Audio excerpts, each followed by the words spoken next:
नमस्कार।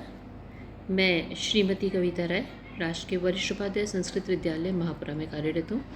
आइए आज हम कक्षा 11 के सामान्य विज्ञान के पाठ अध्याय 18 पारिस्थितिक तंत्र का अध्ययन करेंगे। पारिस्थितिक तंत्र क्या है?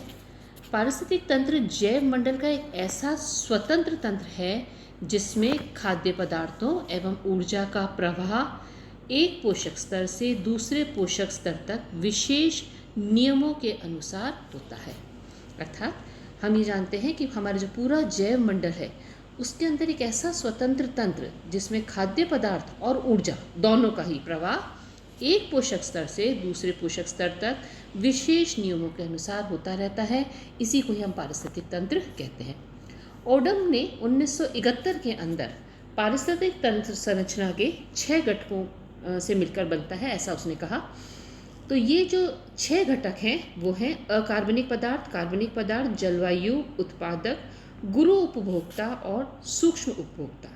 इसमें जो पहले 3 हैं अकार्बनिक पदार्थ, कार्बनिक पदार्थ, जलवायु, ये तीनों तो अजैविक घटक हैं और शेष तीनों यानी कि उत्पादक, गुरु उपभोक्ता और सूक्ष्म उपभोक्ता ये जो है ये पारिस्थितिक तंत्र के जैविक घटक कहलाते हैं। इस प्रकार हम ये देखते हैं कि पारिस्थितिक तंत्र जो है उसे हम 2 घटक के अंदर विभाजित कर सकते हैं। ये 2 घटक कौन कौन से हैं? पहला घटक तो है अजैविक घटक और दूसरा घटक है हमारा जैविक घटक। जो अजैविक घटक होता है इस घटक के अंदर जो भौतिक कारक हो जैसे कि प्रकाश की तीव्रता, आर्द्रता, अकार्बनिक एवं कार्बनिक पदार्थ ये सब जो हैं वो अजैविक घटक के अंदर आते हैं। सबसे पहले हम देखेंगे कि जलवायु कारक। तो ये जितने भी अजैविक घटक हैं इन सब में भौतिक वातावरणीय कारक जैसे कि प्रकाश की तीव्रता, आर्द्रता, अकार्बनिक, कार्बनिक पदार्थ ये सब जो है अजैविक घटक कहलाते हैं। सबसे पहले हम देखेंगे जलवायु कारक। जलवायु कारक के अंदर तापक्रम, प्रकाश, वर्षा, हवा की गति ये सबका एक मुख्य रूप से योगदान होता है। अकार्बनिक घटक जितने भी विभिन्न प्रकार के अकार्बनिक पदार्थ हैं एवं कारक हैं जैसे जल है, मृदा यानी मिट्टी, oxygen, nitrogen, carbon, calcium carbonate, phosphate, carbon dioxide ये सभी पारिस्थितिक तंत्र के महत्वपूर्ण अकार्बनिक पदार्थ कहलाते हैं। कार्बनिक पदार्थ कार्बनिक पदार्थों में वसा, कार्बोहाइड्रेट, ह्यूमस, पर्णहरित व लिपिड पारिस्थितिक तंत्र के ये जो है मुख्य कार्बनिक घटक होते हैं। ये तीनों ये अभी तक हमने जो भी पढ़े ये सब अजैविक घटक हैं। आइए अब हम जैविक घटक देखते हैं। पारिस्थितिक तंत्र के समस्त सजीव, पादप और जंतु ये दोनों मिलाकर के पारिस्थितिक तंत्र के जैविक घटक बनते हैं, या ये कहिए कि यही मिलकर के जैविक घटक बनाते हैं। सबसे पहले हम जैविक घटकों के अंदर बात करेंगे स्वपोषिकी या उत्पादकों की। पारिस्थितिक तंत्र के अंदर जितने भी हरे पादप हैं या रसायन संश्लेषी जीवाणु हैं वो सूर्य की प्रकाश की उपस्थिति में प्रकाश संश्लेषण की क्रिया के द्वारा सरल अकार्बनिक पदार्थों को जटिल कार्बनिक पदार्थों में परिवर्तित करते हैं। इसीलिए इन्हें हम स्वपोषी कहते हैं या उत्पादक कहते हैं। जो दूसरे हैं उन्हें हम कहते हैं विषमपोषी या उपभोक्ता। पारिस्थितिक तंत्र के अंदर वे सजीव सदस्य जो पोषण के लिए उत्पादकों पर, उत्पादक का मतलब हुआ हमारे हरे पादप हो गए, है ना। तो जो जीव उत्पादकों पर अपने पोषण के लिए निर्भर करते हैं उन्हें हम विषमपोषी या उपभोक्ता कहते हैं। विषमपोषी उपभोक्ता 2 प्रकार के हैं, गुरु उपभोक्ता और सूक्ष्म उपभोक्ता। गुरु उपभोक्ता वे उपभोक्ता जो जीवित पादपों या जीवों से अपना पोषण या भोजन प्राप्त करते हैं उन्हें हम भक्षक या पोषी कहते हैं। जो किसी भी जीवित पादप या जीवों से अपना भोजन प्राप्त करते हैं उन्हें हम गुरु उपभोक्ता कहते हैं। ये गुरु उपभोक्ता को हमने 3 श्रेणियों के अंदर बांट दिया गया है। पहली प्राथमिक उपभोक्ता, ये शाकाहारी जीव होते हैं यानी कि वे जीव जो पौधों पर अपने भोजन के लिए निर्भर हैं जैसे हिरण हुआ, चूहा, बकरी, गाय, भैंस, घोड़ा इत्यादि। द्वितीय उपभोक्ता वे होते हैं जो अपने भोजन के लिए प्रथम श्रेणी के जो शाकाहारी प्राणी हैं उनसे प्राप्त करते हैं, यानी कि ये या तो मांसाहारी होते हैं या सर्वभक्षी होते हैं। जैसे कि सर्प, बिल्ली, जैसे बिल्ली जो है वो चूहे को खाती है, तो बिल्ली जो है वो शाकाहारी प्राणी पर अपने भोजन के लिए निर्भर है, इसलिए वो द्वितीय उपभोक्ता है। तृतीय उपभोक्ता, इस प्रकार के उपभोक्ता प्राणी अपना भोजन द्वितीय श्रेणी के मांसाहारी उपभोक्ता जंतुओं से प्राप्त करते हैं, इनको हम तृतीय उपभोक्ता कहते हैं। जो दूसरी श्रेणी के उपभोक्ता हैं वे हैं सूक्ष्म उपभोक्ता। पहले जो हमने पढ़े थे वो थे गुरु उपभोक्ता, जिसमें हमने पढ़े प्राथमिक उपभोक्ता, द्वितीयक और तृतीय उपभोक्ता। जो दूसरी श्रेणी है वो है सूक्ष्म उपभोक्ता। इनके अंदर अपघटक या मृतभक्षी ऐसे जीव आते हैं जो या तो अपघटन करते हैं या वो मृतभोजी होते हैं, जैसे कवक, जीवाणु इत्यादि। आइए अब हम देखते हैं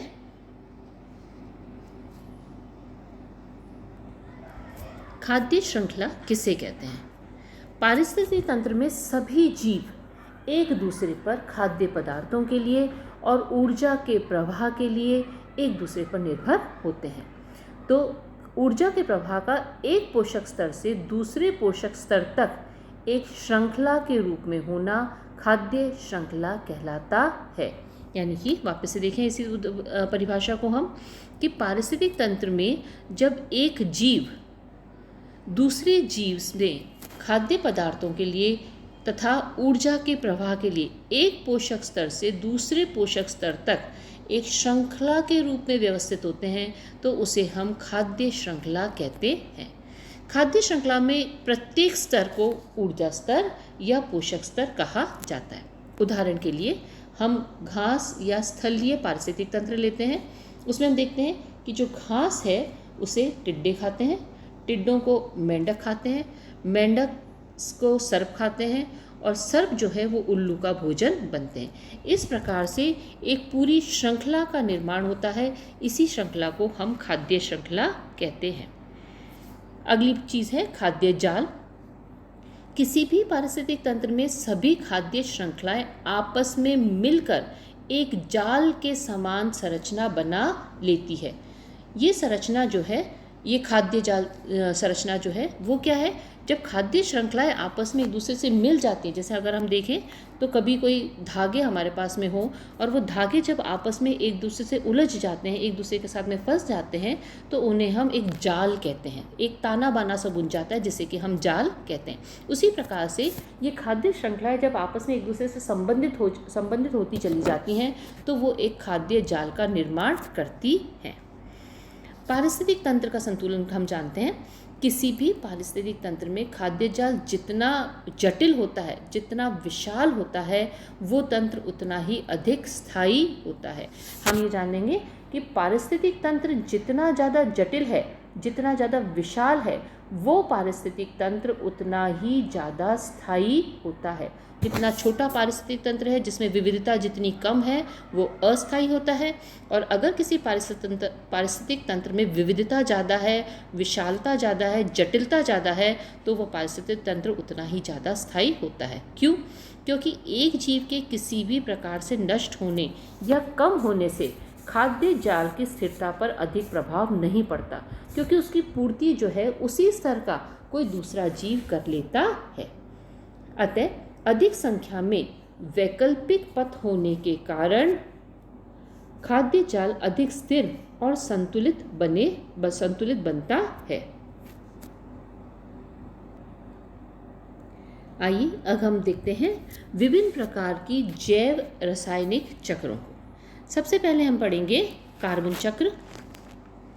कार्बन चक्र के लिए हमें जानना होगा कि समस्त जीवों का जो शरीर है, उनका जीव द्रव्य कोशिका जो है, समस्त जीवों का शरीर कोशिकाओं का बना होता है, हम जानते हैं। और ये इन कोशिकाओं के अंदर जीव द्रव्य पाया जाता है।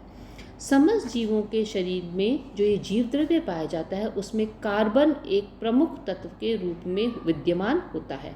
और कार्बन का स्रोत प्रकृति में जीवों के अतिरिक्त कार्बन डाइऑक्साइड है जो उन्हें वायु से प्राप्त होती है। हरे पादप इसी कार्बन डाइऑक्साइड का प्रयोग प्रकाश संश्लेषण करके उसे जटिल कार्बनिक पदार्थों में बदल देते हैं। ये पादपों में एक विशेषता होती है कि हरे पादप प्रकाश संश्लेषण की प्रक्रिया के द्वारा कार्बन डाइऑक्साइड को जटिल कार्बनिक पदार्थों में बदलने का सामर्थ्य रखते हैं। इस कार्बनिक खाद्य पदार्थ को ही अन्य जीव अपने शरीर निर्माण एवं वृद्धि के लिए उपयोग में लाते हैं। ये संपूर्ण कार्बनिक पदार्थ सजीवों की श्वसन क्रिया, ऑक्सीकरण, जलने एवं अपघटन के द्वारा पुनः कार्बन डाइऑक्साइड में बदल जाती है। कार्बन डाइऑक्साइड की कुछ मात्रा जल में भी घुली होती है। जलीय पादप, हरे पादप अपने प्रकाश संश्लेषण के लिए जल में घुलित कार्बन डाइऑक्साइड का ही प्रयोग करते हैं। आइए हम चित्र को समझते हैं। इस चित्र में हम देख सकते हैं कि वातावरण में जो कार्बन डाइऑक्साइड उपस्थित है उसे प्रकाश संश्लेषण के द्वारा हरे पादप उपयोग में लेते हैं। ये हरे पादप श्वसन के द्वारा वापस से कार्बन डाइऑक्साइड वायुमंडल में छोड़ देते हैं। इन हरे पादपों को जंतु खाते हैं। इन जंतुओं के मृत्यु या अपघटन होता है जिसके फलस्वरूप वापस से कार्बन डाइऑक्साइड वातावरण में आ जाती है। इन हरे पादपों का खुद का भी स्वयं की भी मृत्यु होती है, अपघटन होता है जिसके द्वारा कार्बन डाइऑक्साइड रिलीज होती है जो कि वातावरण में वापस आ जाती है। अगर हम हरे पादपों को जलाते हैं तो जलने के द्वारा भी कार्बन डाइऑक्साइड रिलीज होकर वापस वातावरण के अंदर आ जाती है। इस प्रकार से विभिन्न तरीकों से कार्बन डाइऑक्साइड वापस वातावरण में पहुंच जाती है। यही कार्बन डाइऑक्साइड प्रकाश संश्लेषण के द्वारा हरे पादपों के द्वारा उपयोग में ले ली जाती है। इसके अलावा समुद्र व नदी के जल के अंदर भी कार्बन डाइऑक्साइड घुली हुई होती है। यह है हमारी प्रकृति के अंदर पाया जाने वाला कार्बन चक्र।